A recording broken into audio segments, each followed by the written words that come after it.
Hello, my name is Paula, and welcome to the New Works Composers Sessions.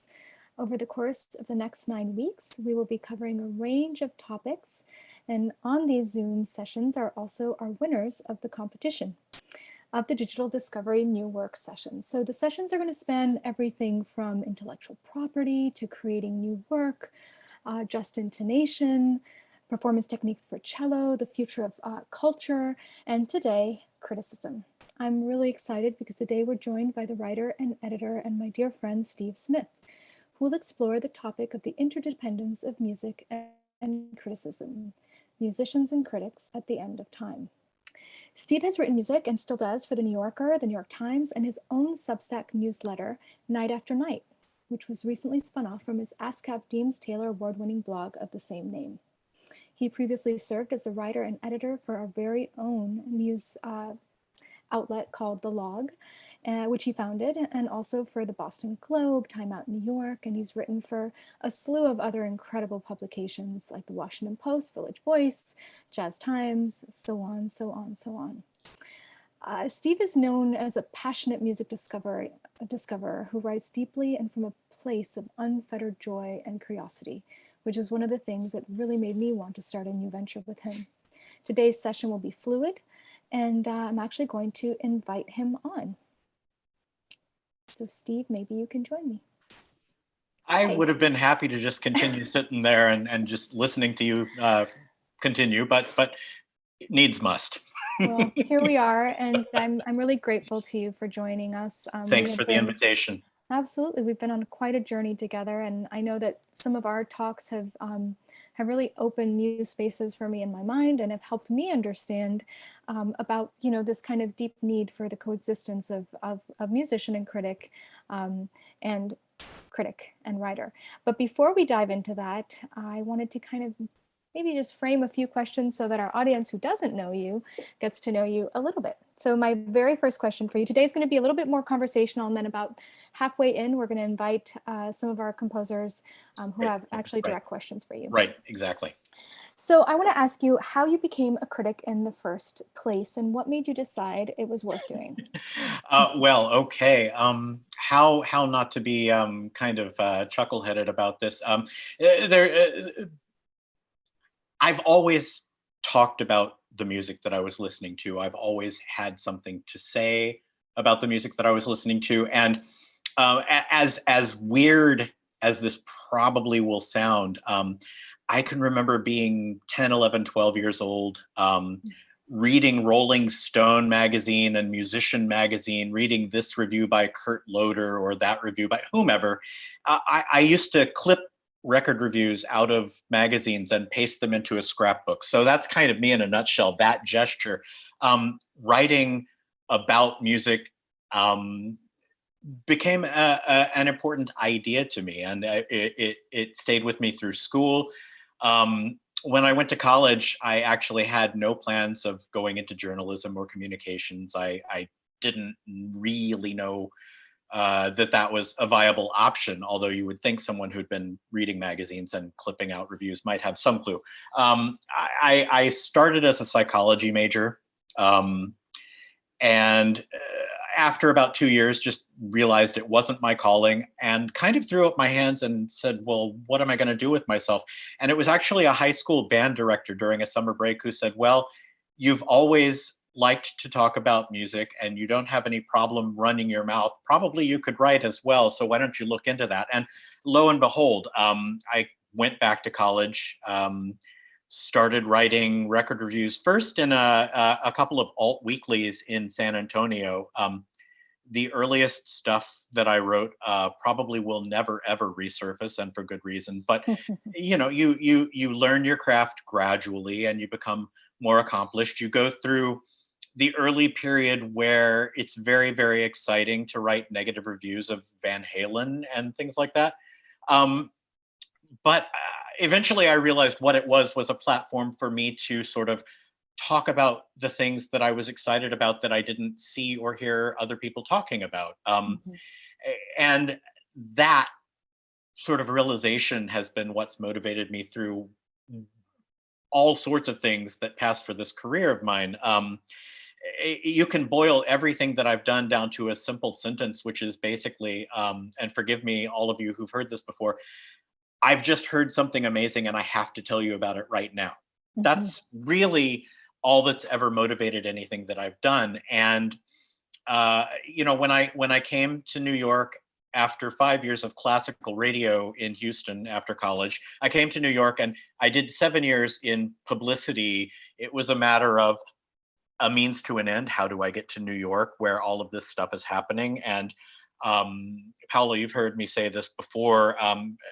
Philip Glass and John Zorn are the reason I came to New York in the first place. I mean, I literally packed up my Toyota and drove up from Texas and didn't look back, because I needed to be part of the downtown music community that I had come to know by reading about the Knitting Factory while I was in college in San Antonio. Right. And so, that was one of the things that I think I just loved, is that there was this curiosity. And I just Yeah, remember yeah. you would go to like the most far out places to listen to anything and to really give it that chance, which I think, is something that for a New York Times writer, you don't think of as typical. And so Y- much so that I remember in 2006, I was more than an emerging composer, like absolutely doing very, all my grungy church basement type stuff.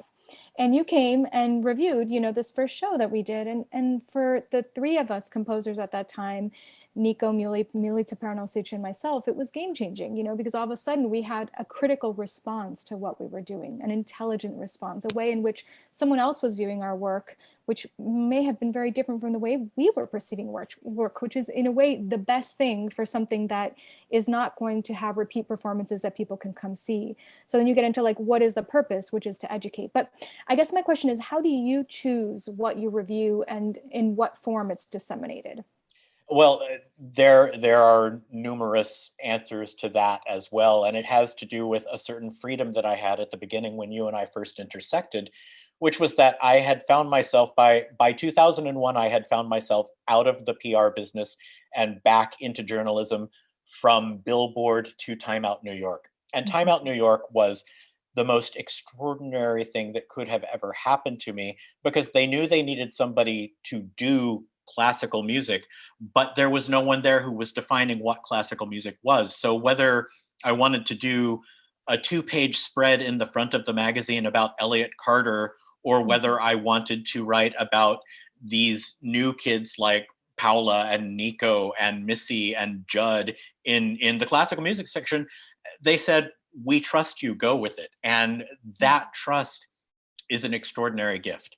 So that was what I was doing. But everything at Time Out was about predicting things. It was about previews. It was about interviews. It was about sort of motivating people to go out and hear things. There is a critical function in gatekeeping, in curating, and that's how I viewed that. But at a certain point, I really, really wanted to be writing about what I heard in a way that was sort of like processing the ideas that I had come across, especially when I was coming upon newer things. And again, no false flattery here. When I was encountering things like Vision into Art, where you and Nico and Milica were doing things that I had never heard or encountered before, and I needed some forum in which to work that out. You know, as any journalist would do in New York, I pitched myself to the New York Times repeatedly like a jilted suitor. I had 2 features over the course of a number of years. And finally, I just took a page from, literally, Alex Ross was the inspiration. The rest is noise. And we could all say that at some point in our life, I think. But Alex inspired me to start a blog, and I started blogging. And at the time, I lived at home alone, so there was really no reason to go. And so I was out literally night after night, thus the name, Right. and then making myself write something about everything I heard, whether it was Vision into Art at the defunct Chelsea Art Museum, or Black Sabbath at Madison Square Garden, or whatever it was. I was making myself go through the process of writing about it on a regular basis, to the point where, as fortune had it, after a few years of doing that, enough people noticed that the Times came and found me. So that's really my introduction to the Times, was proving that I was capable of doing that. Right. And so I guess this just leads me into this question of autonomy, right? And I Right. asked this in relation to the giant experiment that you and I went on, which was the log. Yes. And when we started the log, what I think we both wanted for it was not just a medium of healthy kind of constant writing about what was going on, not just at National Sawdust, but all around the city. But Right. was to say, like, if we're going to have a thriving ecosystem, we have to participate into it and we have to make sure that it thrives. But also as a composer, I wanted other composers to experience what it meant to have that first in-depth review. Um, However, there was this kind of line between us because it needed to be there. So can you talk a little bit about that, especially now in this moment where I think everyone's wondering, like, what happens next? What happens to critics? What happens to reviews, especially in a moment where we're going through such a crazy moment. Just talk a little bit about that autonomy and how you processed it, just for those who might be interested in this kind of infrastructure. Well, and there again, autonomy is a very, very big word in music journalism, and a lot of it has to do with where you're writing. At the New York Times, I was given a lot of trust by my editor, Jim Astrike, to identify the kinds of things that I felt like were worth championing. At the same time, if the newspaper said you're going to go to Carnegie Hall and review Emanuel Ax playing the Chopin etudes again, then that's what I did. That was the Right. nature of the job. And part of the skill set in being a critic for the New York Times at that point in time was figuring out, what do you say about the 39th time that Emanuel Ax plays Chopin at Carnegie Hall? And a lot of that had to do with being very open to not just the player playing the notes, but the entire experience. More than once, I premised a review on something that I heard somebody say in the audience. I was eavesdropping, keeping the radar open. So that was part of the approach. There is a reportorial function to any criticism if you're open to it. When it came to the log, or even in my responsibility at the Boston Globe, where I was the editor and I was calling the shots, it has a lot to do with sort of looking around, getting a sense of the zeitgeist, who is important, not in terms of who's making the biggest headlines or the biggest money or who are the most famous performers, but who are other performers talking about? Who are composers talking about? I absolutely spend a lot of time eavesdropping online on social media and seeing what you and Marcus Balter and Nico Muley and Timo Andres, who are you talking about? Who's exciting you? What's exciting you? And then I'll pursue that. And again, that's certainly not limited to, I mean, as well as anybody, you guys don't just talk about classical music and other composers. You're talking about the band you heard last night, or some new kind of music from some far-flung part of the world. Those leads are invaluable because, again, it's the idea that you talked about having an ecosystem. And so what we pursued, you and I and everybody who worked with us at the log, was to position National Sawdust within a community where what we covered in the log was not what happened at National Sawdust, but really anything that could happen at National Sawdust, anything that could move from National Sawdust to BAM or to the Metropolitan Opera. It was a community of artists. It was a community of creators, performers, interpreters, people behind the scenes, really envisioning journalism and criticism as part of that community, not in an adversarial role, not in a role of judging from on high.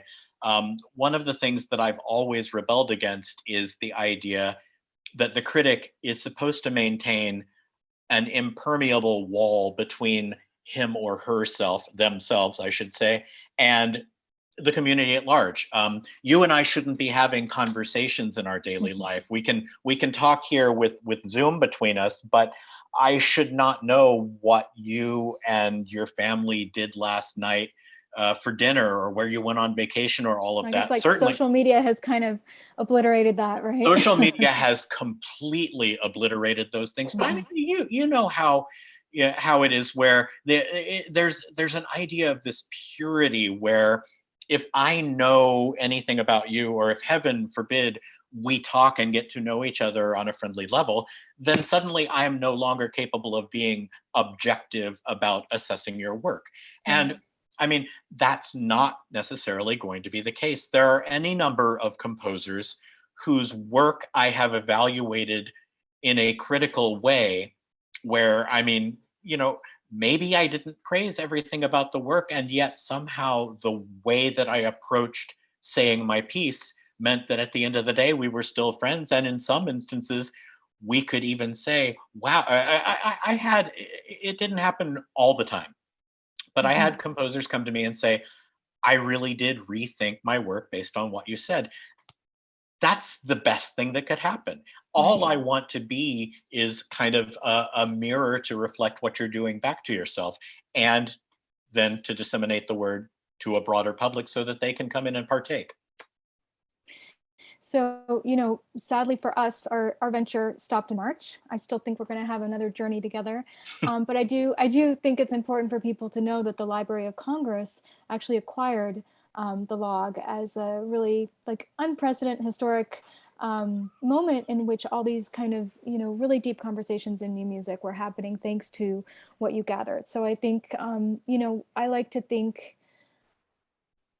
that even when things don't happen and pan out the way that you want, that you are part of a sense of progress. So I'm really grateful to you, Well, and and that we there again, too, what we were doing was learning as we went, which is something that you've been a part of in every aspect of your career. And so, as you build things on the fly, and sometimes things happen exactly as you planned, and sometimes things go awry, but then lead to different kinds of opportunities. What we are exactly. doing right this very minute is a continuation of everything that we've done from the moment we first met. So, That's absolutely right. the That's absolutely right. conversation is ongoing, and it is inclusive enough to embrace the 20 composers who have won this competition and anybody else who is out there watching us right now. And I can assure you, I'm not trying to imagine how many people that is, because otherwise, yeah, So, okay, so that leads me into my kind of forward, looking forward. What sure. is, in your opinion, what is the state of the media today?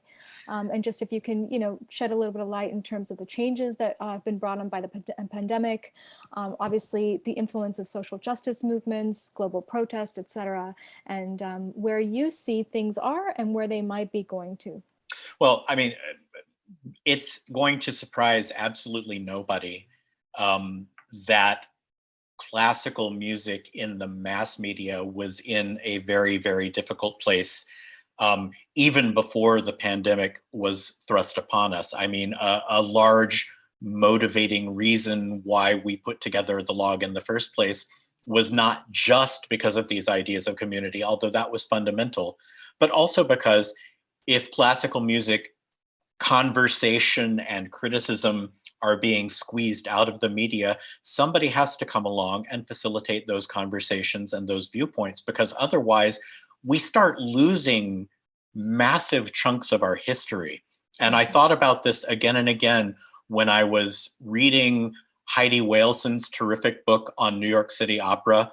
Heidi Waleson was not here for the earliest decades of that company, but there was an entire stack of critical reviews and historical reports that she could draw upon until she could segue seamlessly into the point at which she became a critic who went to that company. So maintaining our history and having a history is so fundamentally important. And there was nothing more disheartening than in January, right before all of this was really, really coming to roost. I attended a performance at the Museum of Modern Art, and Mhm. there was a critic from the New York Times there, and I just sort of casually said, "So, are you on the job tonight?" And he said, "No, we don't review things anymore." I should say, by the way, if Zach is listening, especially, this was not a classical music critic. This was somebody from the non-classical music side, but he said, "We don't do reviews by and large anymore." And I said, "This is a concern of mine. If you're not Mhm. doing reviews anymore, where is posterity going to learn about the art that was made?" And he said, without a grin and without missing a beat, he said, "YouTube comments." Mm, Well, we're right. grateful that those happen, but at the same time, you kind of do want to have at least a handful of voices who have put in the time to become, for lack of a better term, caring, sympathetic, professional listeners, which is all I view myself as. I'm a Right. So professional listener who writes down ideas. one could challenge just a little bit and say that these organizational structures have brought on their own demise because of the lack of change within them, because Sure, of the lack certainly, of understanding, in certainly, terms of aesthetic equity. And certainly. even so far as to say, like, if you have a piece that includes multimedia, no one knows how to review it because there haven't been these kind of new modes of reviewing. Absolutely So so. so it's like a little bit of self-perpetuating issues on one end, and then there's also the question of where does criticism belong?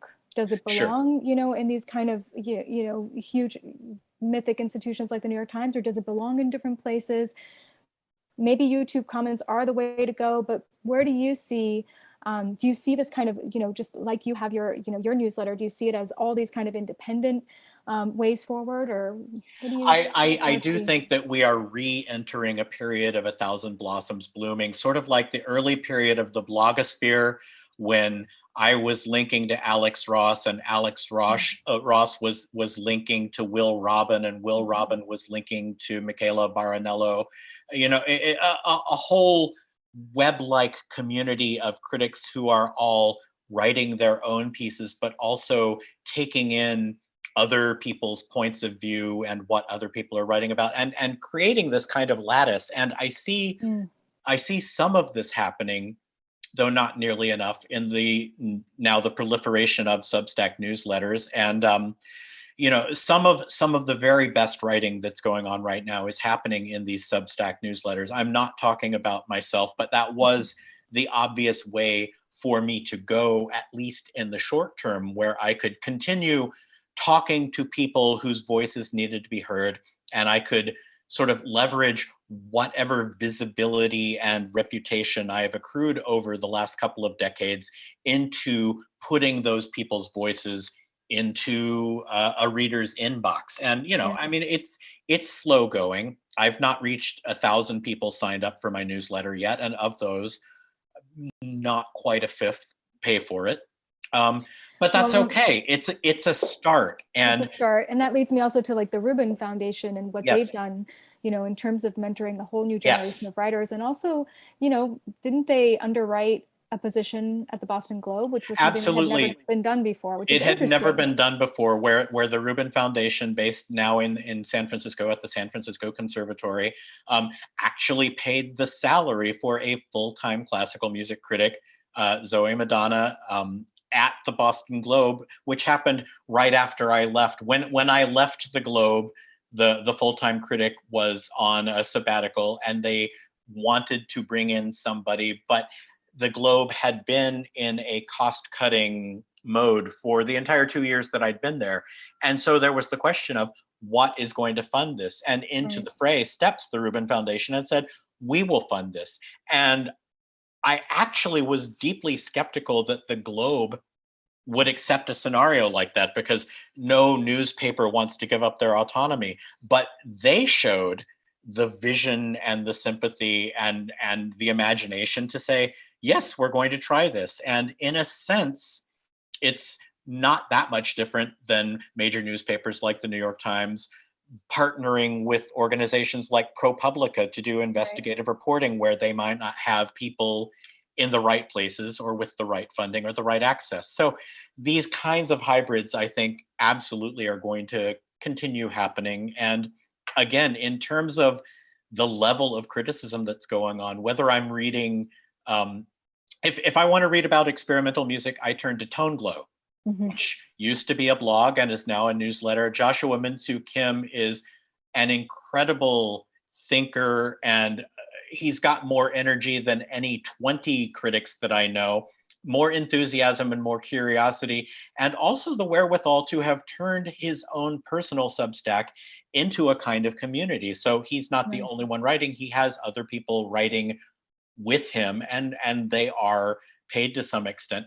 But even the passion projects, I mean, you and I have both watched our National Sawdust colleague Vanessa Agu Mhm. turn the road to sound from a little personal blog into a platform where premieres happen and the Bang on a Can marathon gets streamed there with people streaming and commenting. And I mean, really, the industry that Vanessa has shown is extraordinary. I recently had the privilege of writing a recommendation letter for her to get into graduate school for journalism, and I wrote and meant it. If classical music has a future, if classical music criticism has a future, Vanessa argues it. So there are still people coming along who deserve the opportunity to have their voices carried. One thing that we very badly need to do is diversify that pool. Whose voices are being carried? Who has the access? We desperately need more writers of color to join our community of voices. We need more women. We have many, many, many strong women in the community, but we always need more. So these are the kinds of things that are being addressed now. And I would hate to view the pandemic as let me put it this way. It's hard to view the pandemic as having a silver lining, but if there is a silver lining, it is that more and more institutions are actually taking advantage of the opportunity to tear up the rule book and try new things, whether it's the media or whether it's big institutions like the Detroit Symphony and the Philadelphia Orchestra. People are trying things now. Let's hope it continues. Well, it has to. It has to, or we No, I become agree. increasingly irrelevant. Exactly. We have a bunch of artists obviously on the call and hopefully watching, and I'm wondering if you can give some tips, for how an artist can kind of help a critic do their job more effectively. We've done this always in person Mm-hmm. as part of our Hildegard competition, Sure. our residency program, but just some of the things that you look for that people might not be thinking about that can make it easier for you to dive into their work and write about it. Well, I mean, in terms of just sheer nuts and bolts practical stuff, just having a well-stocked website that has information about all of your pieces and is up to date and has low resolution and high resolution photos that I can grab instantly. I appreciate the fact that not everybody has the same resources to do these things, but I'm saying what makes my life easier as a working journalist is if I suddenly realize I have an opportunity to write about this new record or that new concert, and I need resources like photos and yeah, approved bios and things like that, having that at hand is really invaluable and not that hard to do. Some composers have the benefit of having publishers or publicists who will do these things for them, but it's really not necessary. And at the same time, composers who encounter critics on social media should not hesitate to reach out and say, hey, I would like to send you something. I have that happen literally every day. I am always open to receiving things all the time. Um, it takes me a while to get around to some things, but I make an earnest effort to hear everything that is sent to me, especially if someone takes the time to personally reach out to me and say, I would like you to hear this. Yeah. I'm absolutely going to try to do it. And persistence does count. Not taking things personally is really, really hard. And I hate not getting instantaneous answers on things. But I will give you an example of one composer who wrote to me back in April. He had a new record of chamber music with rhythm section. This was a composer in California. And he wrote to me back in April and said, I have this new thing. And in April, the world felt like it was falling apart. And I didn't have the brain capacity. I didn't have the spiritual capacity to process anything new at that particular moment. But this composer persisted in a very polite but determined way. He says, I really think you would enjoy hearing this. I really think this is complementary to things that I have read that you are already doing. And finally, 2 or 3 days ago, I got around to listening to this thing that had come out in April. And I thought, you know what? This is terrific. I'm going straight to Twitter and I'm going to talk about this right now. Now everybody's going to go over to Twitter and find out who this is. But I mean, it's just an example of approaching critics through social media is not anathema, or we wouldn't be there. Right. And this is not something I think that is relevant to you, but just thinking in terms of like the tone between artist and critic and how can that be improved? You know, one of the things that I really love about this moment that we're living in as opposed to 20 years ago when I was starting off is that, you know, I see my colleagues writing directly to critics all the time. I Sure, personally can't do that just because sure. I have my own issues with that, but I really admire it. And I wonder, you know, what's your take on that? What's your take in terms of the kind of, you know, nastiness that you've seen before? Um, yeah, what about changing the tone of discourse and what does that mean? I genuinely don't think that anybody intentionally wants to be nasty. I truly Mm. believe that. I don't think anybody really gets off on writing pans or on being flat out nasty to people, or if they do, well, dot dot dot. I mean, and this is not unique to me at all. I mean, I watched a really interesting talk that the 92nd Street Y hosted last week, with Zach Wolf from the New York Times and Heidi Waleson from the Wall Street Journal and AZ Madonna from the Boston Globe. And they were asked questions about what's your favorite pan, what's the best bad review you've ever written. And really, no one wanted to engage that because the fact is, yeah, it can be kind of fun to write snark or to be a little bit knives out, but we have a responsibility to improve the tone of the conversation. We are not Pete Wells trying to close down a bad Times Square restaurant. We are not Ben Brantley trying to crap on a multi-zillion dollar Broadway show. Mhm. We are in the privileged position of being able to speak to the performance standard of old music that we love, while also, if we are doing our jobs, we damn well better be bringing new composers into the conversation. And if a critic lacks sufficient curiosity to be checking out new music and new composers all the time, then it's really time to think about hanging up the pen and doing something else, because curiosity is essential to what we do. It is fundamental. You have to be curious. You have to want to hear new music all the time. You have to not want to be just going to Carnegie Hall or Lincoln Center and hearing standard rep all the time. I think I've gone on to a side tirade here, but No, I love uh, it. in I in love that terms because of, I do think yeah, that part of yeah, it is that kind of infectious excitement about music actually does end up reaching new audiences. Otherwise, you're just kind of preaching to the same group, and it's not really the point. So yeah. I The first time I ever had to write a negative review for the New York Times, true story, swear to God, it was the hardest review I ever wrote, but I absolutely had to do it because I felt like a group of performers had misrepresented the work of a new and important composer. Mhm. It was a premiere, and I thought, well, if I'm in an audience and I hear a new piece and the new piece is done badly, am I going to assume that's the performer's fault, or am I going to assume that the composer is to blame? Right. That was kind of the fundamental thing that motivated what I had to write. But I was terrified. It was awful. Mm. I was really in the mindset of Pete Wells and Ben Brantley, and Didn't I'm you get going to sick? I did. I got physically sick to the point where the next day I was supposed to Oh, fly to San Francisco to see a Philip Glass premiere. I was supposed to go see Appomattox. I couldn't get on the plane. I stayed home that weekend. And when I got the copy editor on the line, when you filed a New York Times review in those days, you went over it with a copy editor and you questioned every article and every comma and you made sure that it said what it was supposed to. I kept that poor soul on the phone for an hour.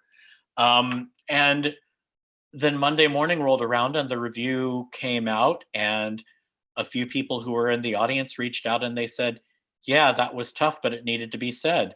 And then a board member from the organization reached out and he said, yeah, that was tough, but it needed to be said.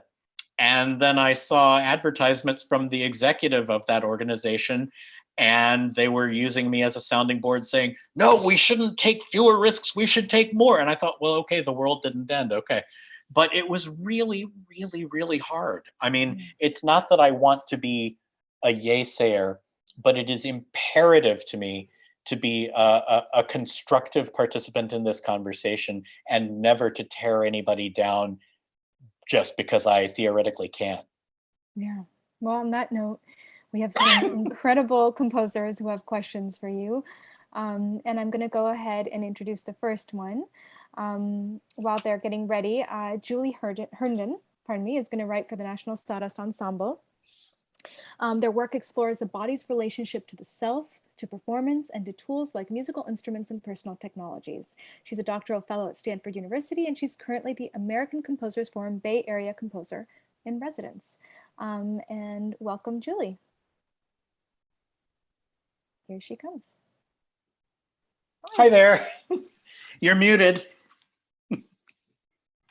Speaking of the American Composers Forum, there's another example of the kind of synchronicity. The news just came this past week that American Composers Forum has purchased the webzine I Care If You Listen, which means that I Care If You Listen gets the resources to continue its mission. The American Composers Forum now is interacting with composers and with the community in a new way.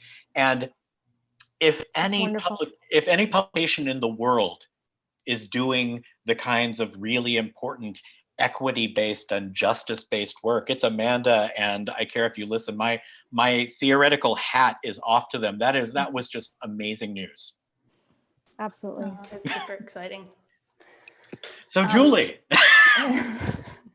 Thank you. This is just a small example of the perspective that you're kind of giving with this conversation. And thank you so much for engaging with this subject and for sharing your experience. It's been super interesting.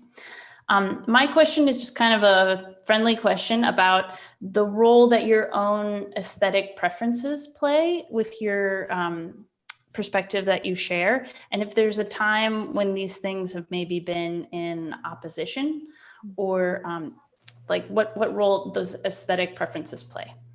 Well, sure. And thank you for that. I would turn to the question fascinated me from the get-go, but I also want to find out a little bit more about what you're referring to about aesthetic preferences. I mean, because I don't want to misconstrue what the question is and not give a useful answer, but is it kind of like, I really like drone music, and so I'm going to avoid the hell out of super complex music? Or is it as simple as that, or did you have something else in mind?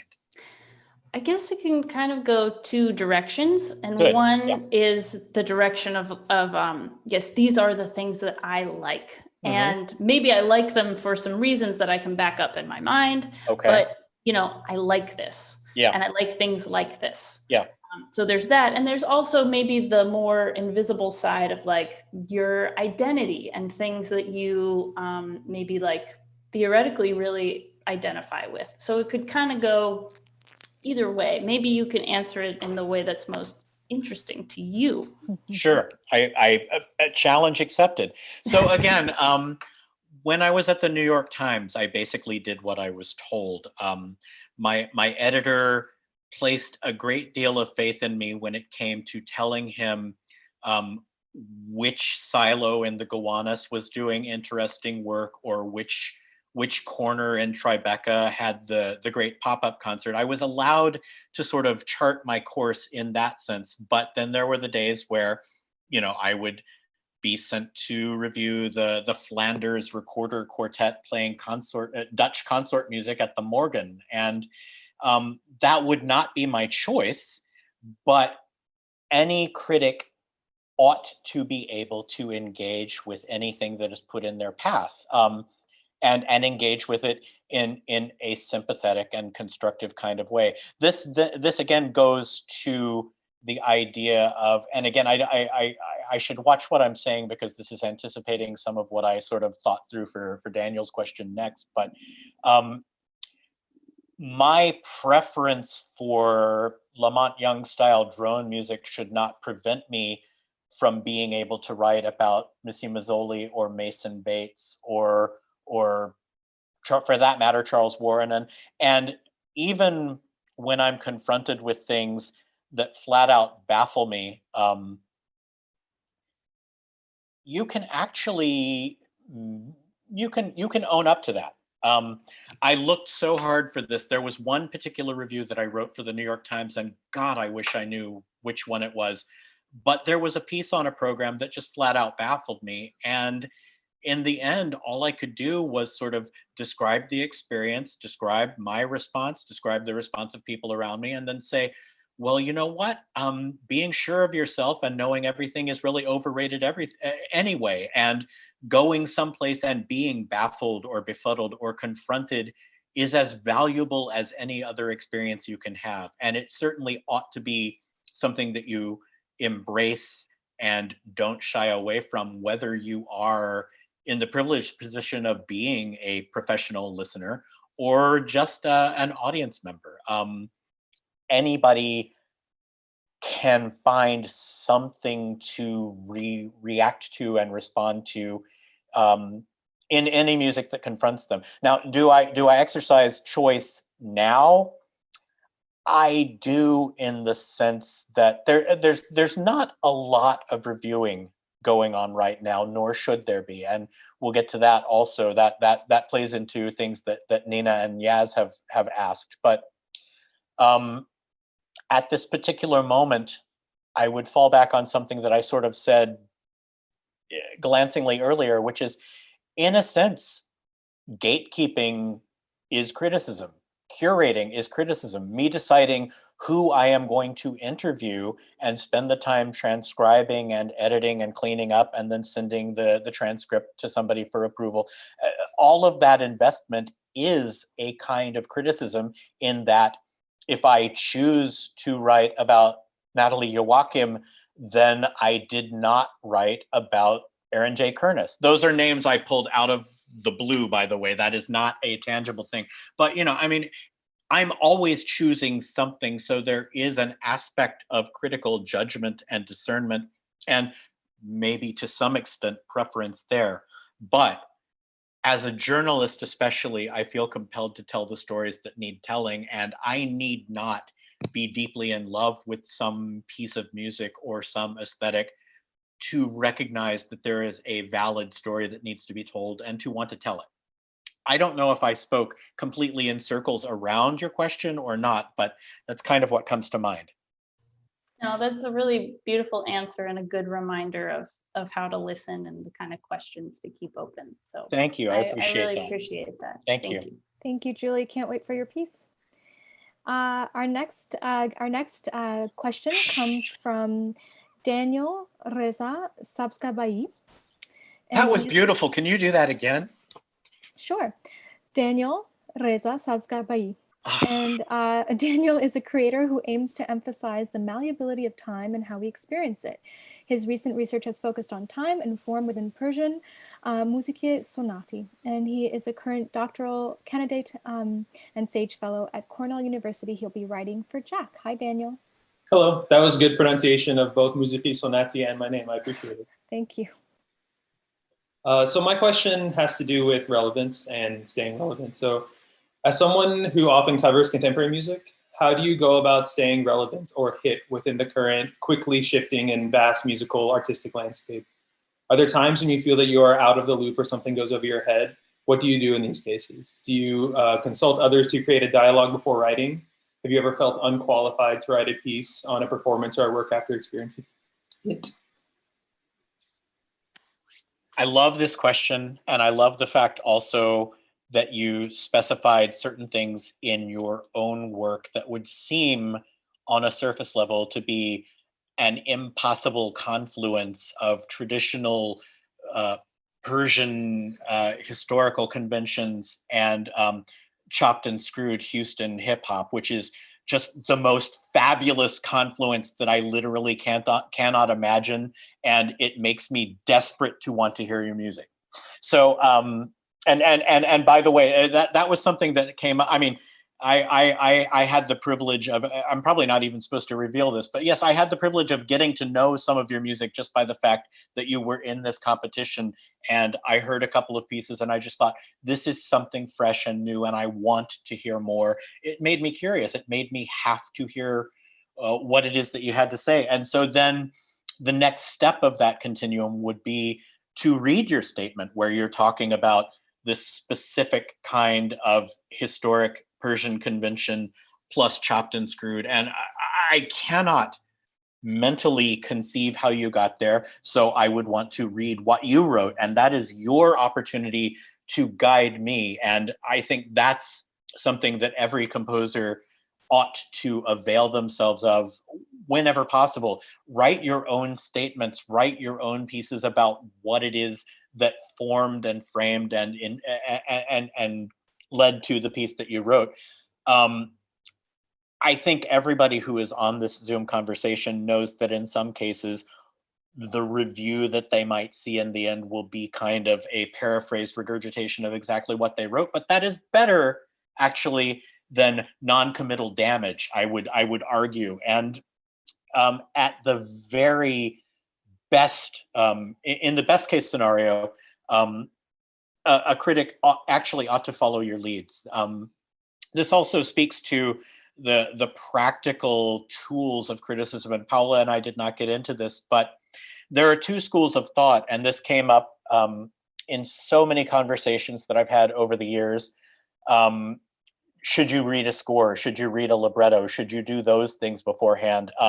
Some people say absolutely yes. I'm one of those. I'm not a professional musician, nor am I a failed musician, but I am a musician who grew up reading scores and wanting to know structurally how music worked. And so I do ask for scores.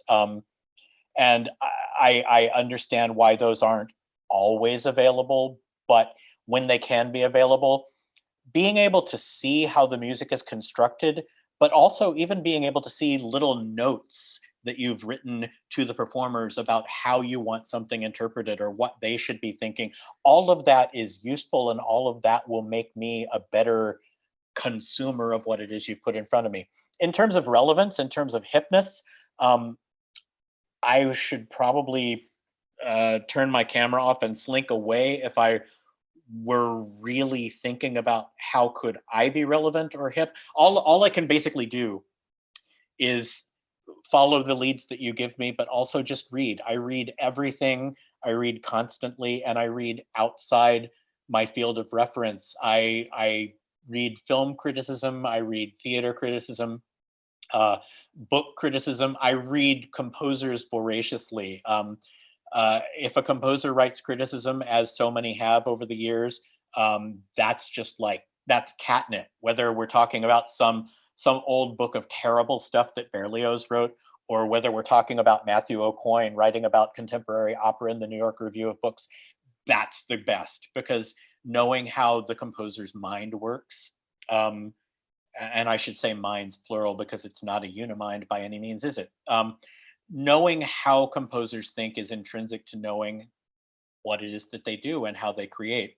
And I've often felt like there is a tendency to be really, really superficial about these ideas of influence. When you read about David T. Little, the one thing that you're going to read is that he was a drummer who was into heavy metal.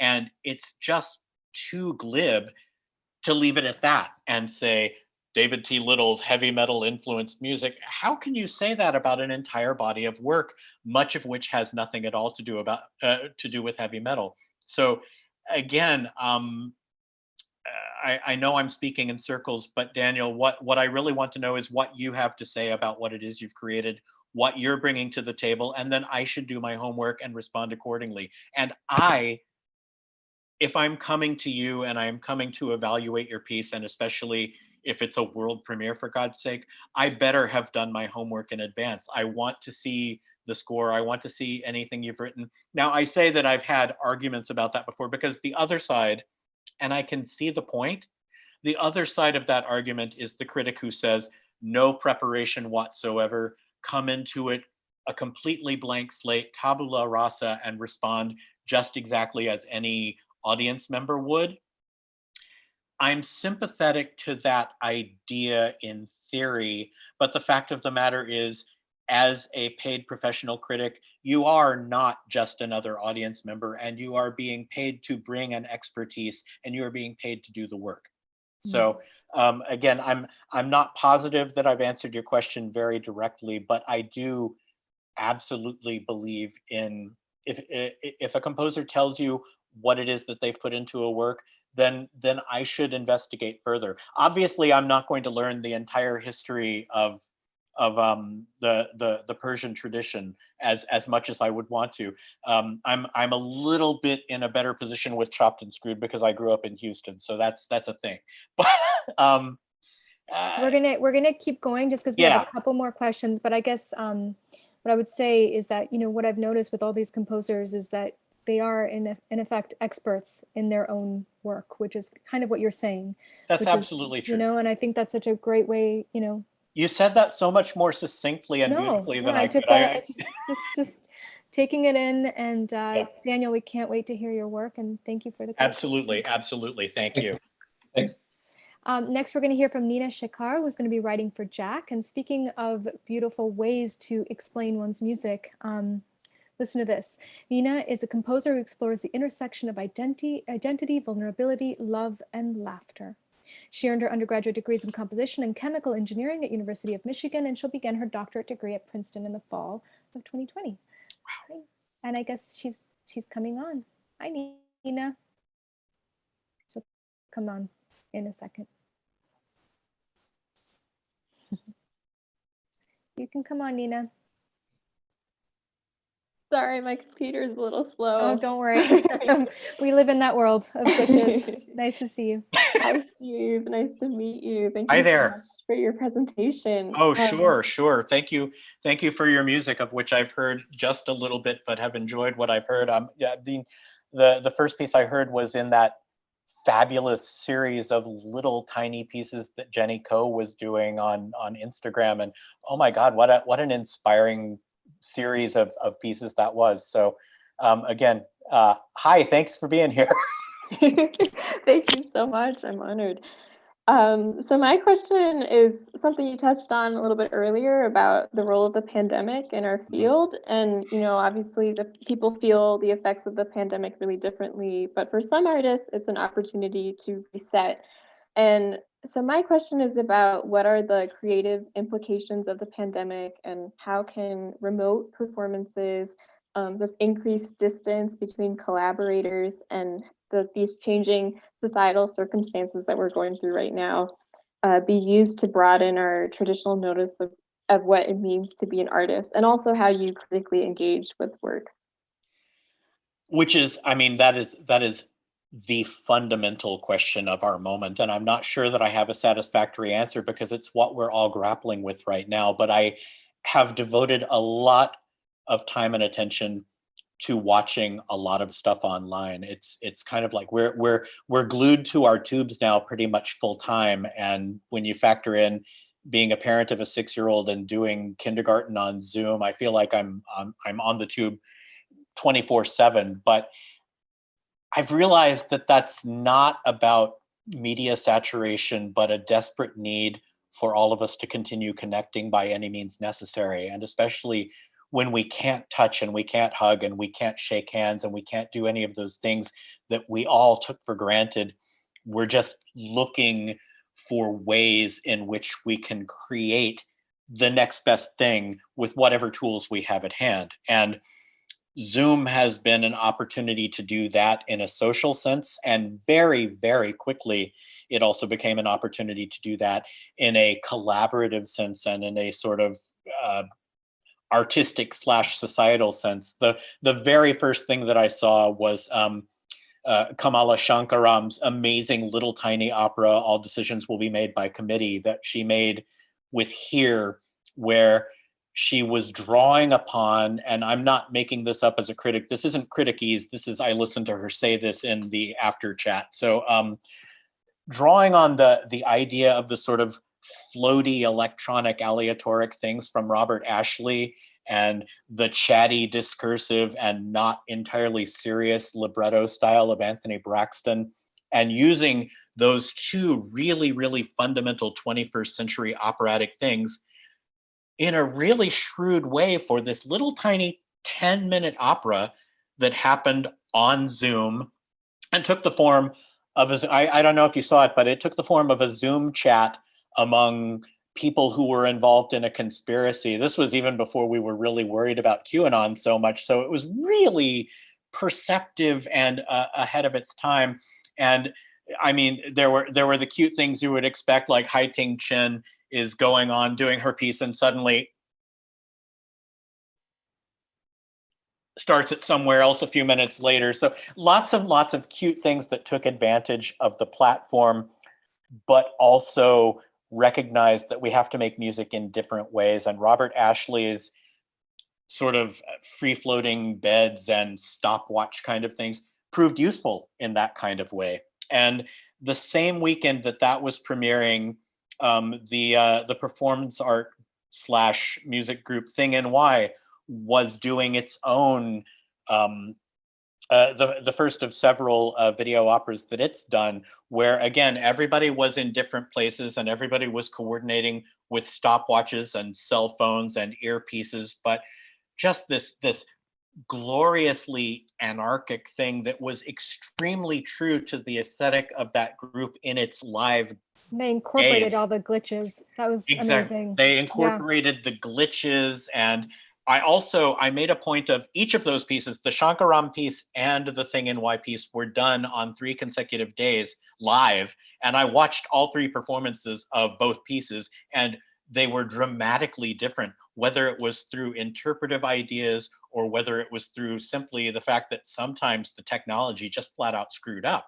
It was really, really, truly amazing. And so those are a couple of things. I would also be really remiss if I didn't mention the speakeasies that Beth Morrison has done, where again, with the same sort of tenacity and imagination that people like Beth and Paula, for instance, have created these multi-dimensional, multidisciplinary things in real life, suddenly Beth is putting together these shows with terrific directors like Ashley Tata, where again, it wasn't like, here's an opera that we've transplanted to video. It was more like, here is an interactive thing with an extremely limited audience. Only a few people get in, and we are going to interact and make you a part of the show. So the Steve, I don't want to be rude, but we No, have I know you. more. I'm so sorry. I just want to get to Yaz because they have a great question. Nina, I'm sorry, but can't wait for your piece. And we're going to just quickly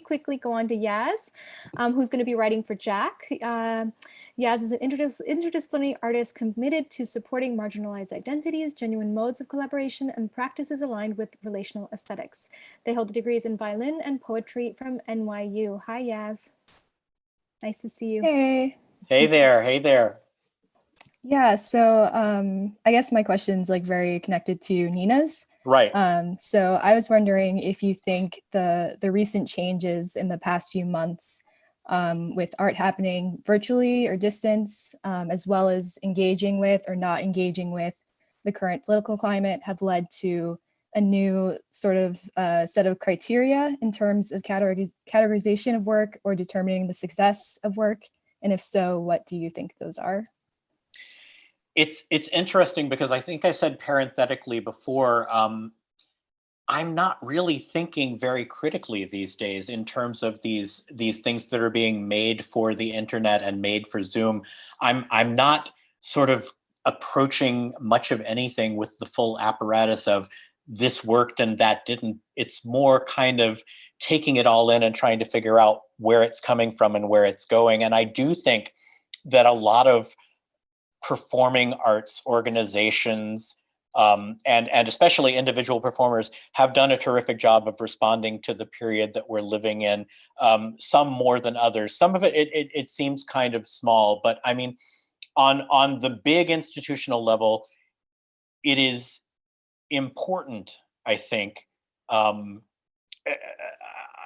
It's a hard thing to talk about, frankly, but it is important to me that orchestras like the Detroit Symphony, the Seattle Symphony, the Houston Symphony, Philadelphia Orchestra have torn up the programs that they intended to present, and that in addition to presenting lots of Mozart and lots of Haydn and lots of scaled down things that you can spread out, that everybody is now actually programming Jesse Montgomery and Carlos Simon and And we need that to continue.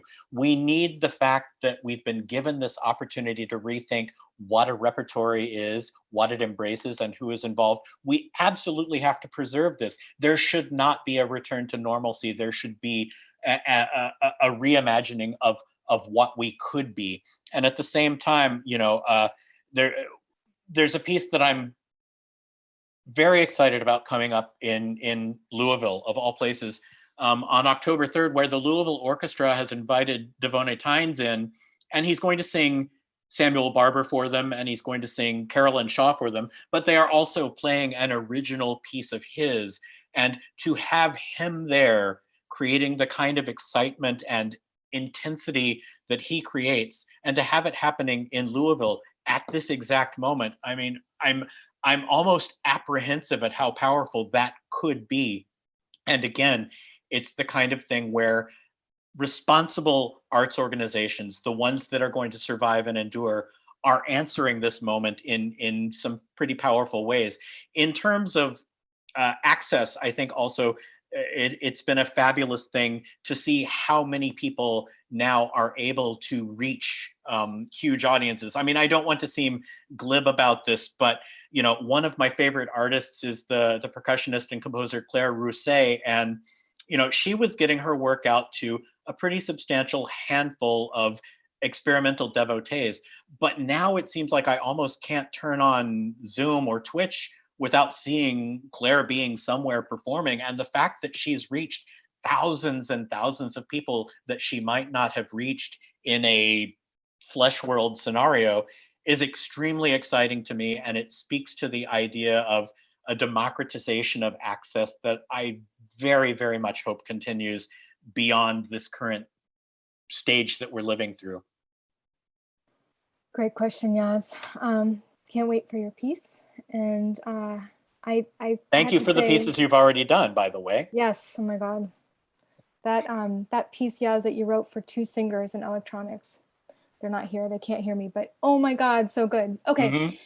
Steve, it's been a joy, and can't thank you enough. I'm excited that that they've, these composers have had a chance to hear from you directly, and I'm looking forward to, hearing you discover music for a long time coming. Thank you. Thank you for the invitation to be a part of this, the jury for these commissions. I mean, the idea of hearing new composers and learning new things is really what motivates me to do anything that I do. And so it was just a tremendous opportunity. And now to have the fringe benefit of being able to talk to these composers and to talk about what critics do, or to bloviate a little bit about what critics really ought to do. I mean, what a tremendous opportunity. And anytime I have a way to give back to the community, please, sign me up. And everybody on that note should sign up for Steve's newsletter, and join us next week with Ellen Reed. We'll be talking about making multimedia compositions and how she's envisioned Prism and much more. Thank you, Steve, and thanks for all those who have joined us. Take care.